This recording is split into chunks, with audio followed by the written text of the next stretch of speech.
And welcome back. Well, with me right now is Bill Walsh from Third Mutual. Sir, nice to have you here today. Nice to be here. Thank you for inviting me. Yeah, and we were talking a little bit. You got a few things you are going to chat about. Of course, the annual meetings are coming up, and yours, meaning Third's, right, will be this Thursday at 9:30. And this time around, both Third and United will be having their annual meetings right here in the boardroom. It's a change, but it's going to be good. Yeah. Okay. Yeah. So lots to talk about today. I think one of your top things is street lighting, and how's that going? Well, you know, Ken, last week or the week 10 days ago, we signed a contract with Southern California Edison. We looked over that contract. Almost every board member did, read it at least once. Mm-hmm. Some of us read it 3 times. We handed it to our lawyer. Nobody liked it. It's just because it's all in favor of Edison. Right. But the reason we did it, and there are several reasons that we signed it and are going to purchase the streetlights. Right off the top, when we purchase those streetlights, we will save $50,000 a year if we do nothing. Wow.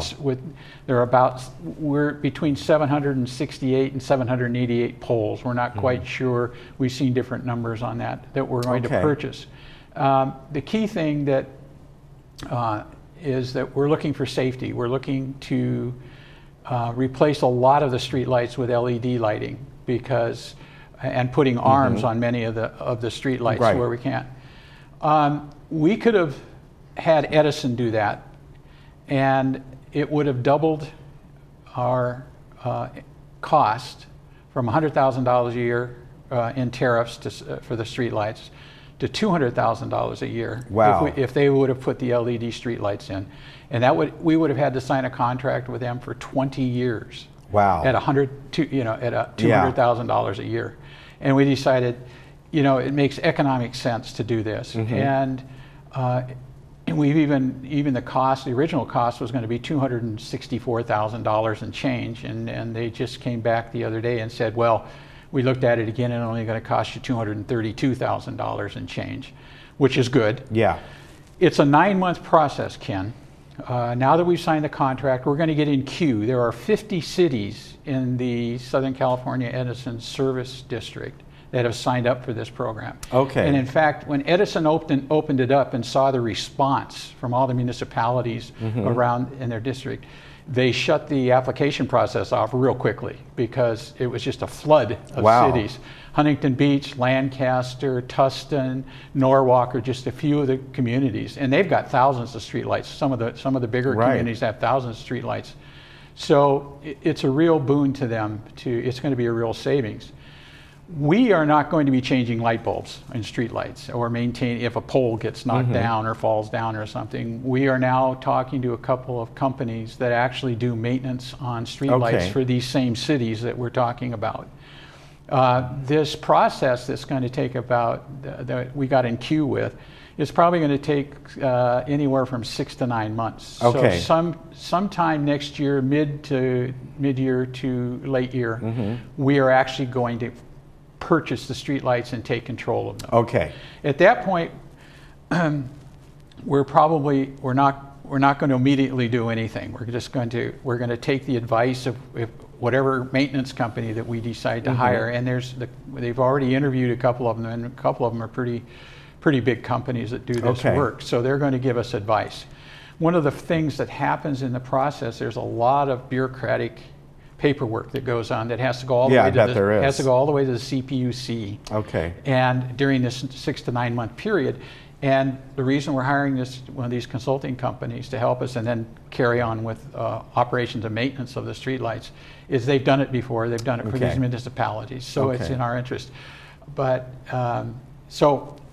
for us, it's going to be a real positive thing, and we can take control of the lighting and hopefully make it better. So when people are driving down streets like Carrizo or Sosiego or Mariposa, Avenida Mariposa, the lighting will be much better when you're driving down at night. And so let me ask you, you mentioned the savings up front without doing anything. Right. That's due to a tariff you pay each year. That's right. Okay. And they charge us right now, they're charging us somewhere between $2.50 and $3 a month per pole. Okay. On a tariff. And preliminary estimates right now from these companies that we're talking to, they can do it for about 40% of that cost. Okay. So it's really going to reduce. It's going to reduce that cost also. Yeah. And then of course, you know, once you're in LED lighting, those lights, if they live up to their guarantees, are going to last 15, 20 years. So you don't have the maintenance of Right. having to go change light bulbs all the time. So it's a win to us. It's a win-win situation. Yeah, very good. All right. Now, moving on, in the same vein, electricity, the electric vehicle policy. Yes, just so people know that we sat down with compliance, security, and they've been running around and talking to people with carports, where their parking is in carports or underground parking in garden villa buildings and things, and asking them to get their unattended extension cords off of the ground. Right. To get their golf cart chargers up 6 inches off the ground, because you've got essentially an electric hazard there if those carports get wet. And in the wintertime, some of those carports are, they will. you know, open right up to nature. And if it's Yeah. raining and hard, you've got, you know, real safety issues. Yeah. And so far, the Orange County Fire Authority hasn't walked through and looked at all of this. And so security came to us and said, you know, we have to have some teeth in the policy for plug-in electric vehicles, hybrids, you know, and golf carts if people aren't following rules.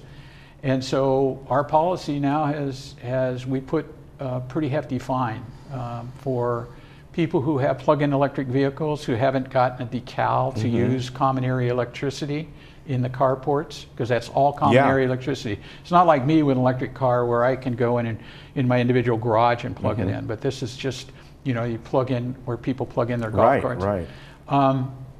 And so the first offense is going to cost you $240. If I've got an all-electric car and I plug it in and I don't have a decal, Wow. and that was at the behest of security, because they Okay. do not want to keep coming back to the same people and slapping their hands. Yeah. You know, when they're doing that. And so basically, we've got other issues in here, and it's like we know we're a 50-year-old common interest development. And one of the other issues that we have is our electrical infrastructure is starting to be strained mightily. Right. Because as more and more people move in and they get golf carts, and as more and more people move in and they've got an electric hybrid or an electric vehicle. Yeah, it's only going to get more. That's right. And all of a sudden, we've even had people now starting to apply for tankless hot water heaters. And when you get into a 3-story building, those service panels and even the transformers at Edison don't have the capacity to handle some of this. So we have started, one of our board members, Annette Sewell, has started a golf cart parking task force to see what we can do to mitigate some of these issues with safety over, you know. And so there's a lot going on, and you know, and it all comes back to our infrastructure. We ran into a lot of that with the solar project, you know, an infrastructure that wasn't designed to take on a lot of these 21st century electrical needs. Yeah, very good. That makes sense. And as I said, it's only going to get more and more and more. That's right. Not less. So That's right. You got to address it now. Speaking of lighting, the walkway lighting has always been an issue. That's right. And of course, eventually, the street lighting will help with that. But in the meantime, and also certain areas that are not serviced by street lighting, some of the pathways, walkway lighting has always been, let's put it this way, dim, right? Dim, exactly. Yeah, people have had a dim view of it. That's right, and it is. I mean, and then you get back to a safety issue. Yeah. One of the the reason we're going to go to gate 5 and 6 is because they have little bollards that are only about 1 foot to 2 feet high, and they don't throw a lot of light. No. And so we're looking at hiring a company to come through and do a survey of the walkways there. Now, in my cul-de-sac, I've got a couple of 12-foot poles where the light shines down. So it covers a lot bigger area. Right. So it lights up the area more, but these little 1.5, 2 foot bollards just aren't throwing the light. And so in the survey, we're going to certainly be asking them to, you know, look what's there, make an inventory of what's there, talk about what we can do to enhance the existing bollards, and then talk about even adding even more lighting if we have to, and what kind of lighting that would be. And of course, this will all be going towards, I mean, we're moving towards LED lighting. Yeah. So trying to save some money on the side there with it.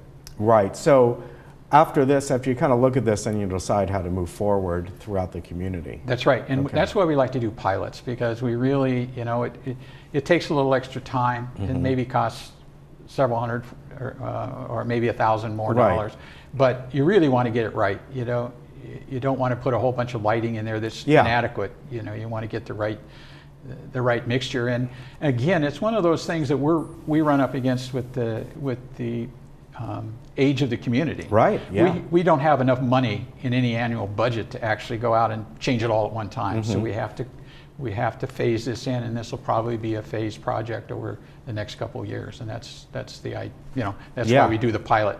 Okay, we know what we need to do. Right. These are the tools and materials we have at our disposal, and then we have to budget for it. So That's true. And then down the line, you may find that there's an even better solution, or it changes. That's right. Where if you did everything at once, and then 5 years from now, this new technology comes about that at least you could use part of. Well, now you've done the whole project, and you kind of live with it for a while. excellent point. Yeah. Excellent point.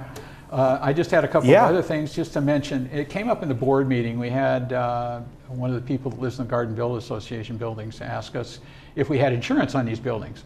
Well, up until probably the last couple months, we had been self-insuring those buildings. And Steve Parsons, who's the board treasurer, Right. went out with a task force, and they did a tremendous job. And they went out and found out, they went to talk to a lot of brokers, that the rates that we had been charged 4 and 5 years ago that had caused the previous boards to say, we can't afford this on an annual basis. They brought the cost for the annual insurance down to about $168,000 a year. So it's palatable. Yeah. And I don't, I didn't get all the particulars from Steve, but I think it's like a $10 or $12 million policy. We'd have to come up with a certain Right. what's the word I want? Deductible. Deductible, thank Yeah. you. And but it led to the other part of the discussion, is that people in their own individual residences really do need Yes, to they do. buy insurance for their condos. They really need Yeah. to, because if there is an earthquake or anything like that, the board and the Third Mutual HOA is only going to rebuild the building. Right, They're not not what's going inside, to yeah. put all what's inside it. Yeah. And I personally, I know a lot of people that do through State Farm, who holds and does my condo insurance. I buy insurance about a little over $100 a year for the California Earthquake Authority. Right. So it's really, we keep trying to push this, but you really do need to insure your manor. Yeah. So anyway, that's a little plug there. And I just wanted to mention that in Gate 9 and 10, up, I think, Bahia Blanca West, El Toro Water District is getting ready to That's right. very soon put in recyclable water systems. So some of the streets are going to get torn up. That already happened in my area, and they were very efficient. Yeah, They were very were, good, yeah. and they didn't cause a lot of disruptions, which was really great. Yeah, we had Scott Goldman on the other day, Friday, from the district, and talked about that. And this is a much shorter project than the other one. Right.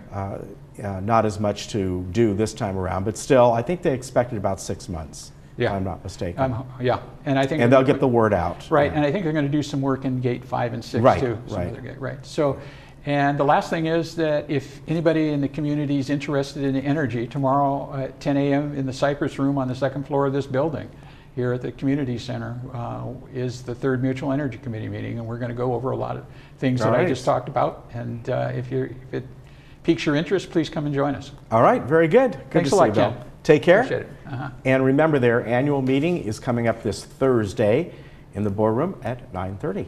We'll be right back. Anything interesting?